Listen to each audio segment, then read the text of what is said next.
গত ৫ মাসে প্রায় ১৫,০০০ রুশ সেনা নিহত হয়েছেন রাশিয়ার দক্ষিণের কুরস্ক অঞ্চলে। সম্প্রতি ইউক্রেনের প্রেসিডেন্ট ভলোদিমির জেলেনস্কি এ তথ্য জানিয়েছেন।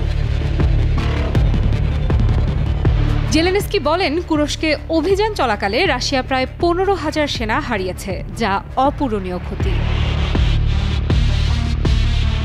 ইউক্রেন বলেছে তারা গত রবিবার অঞ্চলটিতে নতুন আক্রমণ শুরু করেছে, তবে এ ব্যাপারে তারা বিস্তারিত কিছু বলেনি। ইউক্রেন ও পশ্চিমাদের হিসাব মতে রুশ বাহিনীর পাশাপাশি প্রায় ১১,০০০ উত্তর কোরীয় সেনা কুরস্ক অঞ্চলে মস্কোর হয়ে লড়াই করছে। তবে কুরস্কে উত্তর কোরীয় সেনাদের উপস্থিতির কথা নিশ্চিত বা অস্বীকার কোনোটাই করেনি রাশিয়া। এদিকে রুশ প্রতিরক্ষা মন্ত্রণালয় বলছে ইউক্রেনের অগ্রসর হওয়ার প্রচেষ্টা বানচাল করা হয়েছে। উত্তর পূর্বাঞ্চল থেকে কুরস্ক শহরমুখী একটি রাস্তার কাছের বেরদিন বসতির কাছে অবস্থানরত ইউক্রেনের বাহিনীকে ধ্বংস করে দেয়া হয়েছে।